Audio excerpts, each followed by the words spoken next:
খানাকুল এক ব্লক এলাকা জুড়ে চলছে অবৈধ নির্মাণ। শীতঘুমে খানাকুল এক বিএলএলআরও অফিস। নাকাল হতে হচ্ছে সাধারণ মানুষদের। প্রতিবাদ জানাতে বিএলএলআরও অফিসে খানাকুল বিধায়ক সুশান্ত ঘোষ ও বিজেপি কর্মীরা। অফিসের কর্মীরা ব্যস্ত ফটো সেশনে।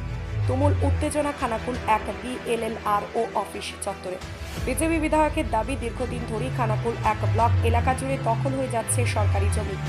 নয়নজুলি নিকাশি খাল ভরাট করে রাতারাতি নির্মাণ করা হচ্ছে অবৈধ ঘর, কিন্তু এ নিয়ে কোনো উদ্যোগই নিচ্ছে না খানাকুল এক বিএলএলআরও দপ্তর। বিজেপি বিধায়কের আরও দাবি, তৃণমূলের মদত থাকার জন্য এ নিয়ে শীতঘুমে রয়েছে খানাকুল এক প্রশাসন। ফলত শুক্রবার সকালে এ বিষয়ে খোঁজখবর নিতে খানাকুল এক বিএলএলআরও দপ্তরে নিজেদের কর্মীদের নিয়ে হাজির হন তিনি। সেখানে দেখা যায় অফিস চত্বরের মধ্যে অফিসের অন্য এক কর্মচারীকে নিয়ে ফটো সেশনে ব্যস্ত অফিসের এক মহিলা কর্মী।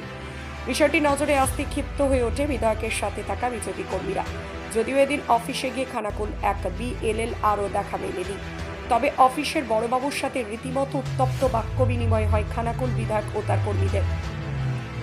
যদিও অভিযোগ অস্বীকার করেছেন খানাকুল এক বিএলএলআরও অফিসের বড়বাবু। পাশাপাশি ফটো সেশন নয়, বাগান তৈরি নথি তৈরি করেছিলেন তারা বলে আজব যুক্তি অভিযোগ কর্মীদের। যদিও কাজ না করে ছবি তুলুক কর্মীরা, সমস্যা নেই বলে দাবি আরামবাগ তৃণমূল পৌর প্রধান সমীর ভান্ডারী।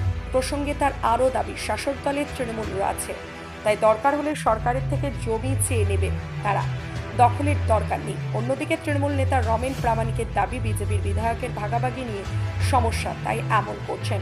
সব ছবিটাই তুলে ধরলাম আমরা, দেখতে থাকুন নিউজ বাংলা বিশাল।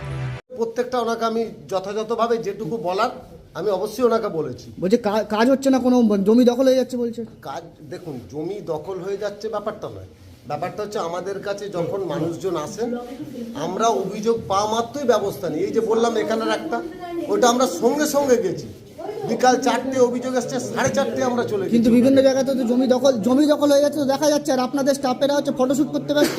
ফটোশুট করছে কোথায়? আমার কাছে ছবি আছে, আপনার স্টাফ হচ্ছে কাজ হচ্ছে না অথচ ফটোশুটে ব্যস্ত। দেখুন কি ব্যাপারে কি আছে আমি বলতে পারছি না, না দেখে ব্যাপারটা তো উত্তর দিতে পারবো না। দেখাবো কি ফটোশুট করছে, নিশ্চয়ই দেখাবেন, আমি দেখবো। হ্যাঁ, বুঝতে পেরেছেন? তো এভাবে কাজ হবে কি করে তাহলে? কাজ দেখুন, প্রথম কথা হচ্ছে আপনি যদি ভাই একটু আসতে, আপনি যদি একটু জেলা স্তরে খোঁজ নেন, আরামবাগ সাব ডিভিশনে 6টা ব্লক আছে, 6টা ব্লকের কার কত পারফরমেন্স আপনি ওখানেই পেয়ে যাবেন। মুখ্যমন্ত্রী নিজে বলছে বিএলআর অফিসগুলো হচ্ছে দুর্নীতির ঘুঘুর বাসা হয়ে গেছে, সেটা নয় কি? ম্যাডাম কি বলছেন, আমি তো ম্যাডামের উত্তর দেওয়ার উপযুক্ত নয়, দেবেন আমার সাহেব উত্তর দেবেন, আমি বলতে পারবো এটা। আমাদের এখানে কিভাবে কাজ হয়, যে অবৈধ নির্মাণগুলো হচ্ছে সেগুলো বন্ধের জন্য উদ্যোগ নিতে বলবেন। আমরা প্রত্যেকটা ব্যাপারে অভিযোগ এলে আমরা যথাযথ ব্যবস্থা নিই, অভিযোগ এলেই আমরা ব্যবস্থা নিই। যদি অভিযোগ না আসে, রক্ষার দায়িত্ব আপনাদের। অভিযোগ আসলে আমরা দেখতে পেলে, অভিযোগ আসুক না আসুক, আমরা চোখে দেখতে পেলেও আমরা যাই, সোমুটো আমরা যাই। দেখুন, এই খানাকুল 1 নম্বর ব্লক, আর এই 1 নম্বর ব্লকের আন্ডারে সমস্ত ভেস্টল্যান্ডগুলো আজকে দখল হয়ে যাচ্ছে। আমরা দেখতে পাচ্ছি তৃণমূলের নেতারা সেই ভেস্টল্যান্ডগুলোকে কোটি কোটি টাকায় বিক্রি করে দিচ্ছে, কোথাও বা লাখ টাকা, কোথাও বা কোটি টাকা, এরকম জায়গায় ভেস্টল্যান্ডগুলোকে বিক্রি করে দেওয়া হচ্ছে।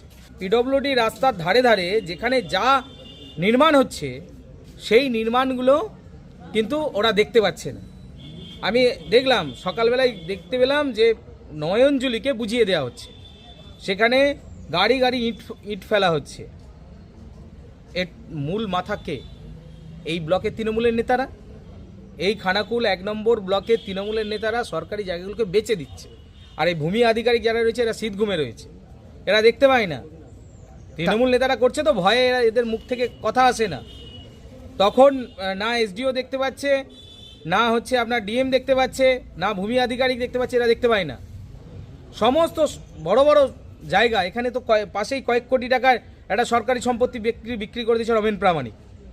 কিসের জন্য? তারা বলছে অভিযোগ পেলেই তারা না, অভিযোগ ওনাদেরকে সাধারণ মানুষ দিতে আসছে, নিচ্ছে না এরা অভিযোগ। এর জমি ওর ঘাড়ে চলে যাচ্ছে।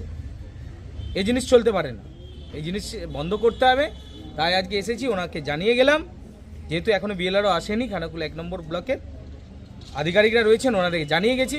যদি প্রয়োজনীয় পদক্ষেপ না নেন তাহলে বাকি ব্যবস্থা আমরা রাজনৈতিকভাবে আমরা করব।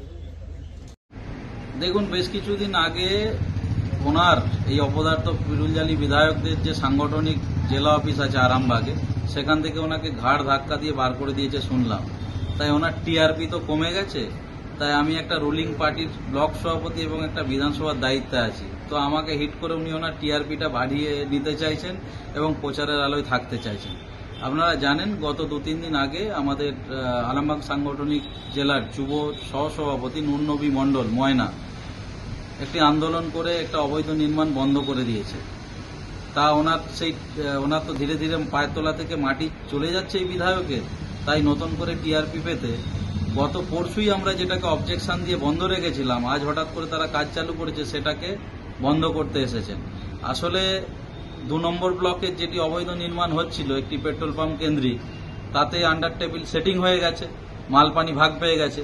এইটাতে ভাগ পায়নি, সকালেই চলে এসেছে। তা নাহলে আরামবাগে জায়গা কিনবে, এইসব করবে কোথা থেকে? ওর কি ইনকাম আছে? একটা পচা মিষ্টির দোকানে মিষ্টি বিক্রি করে।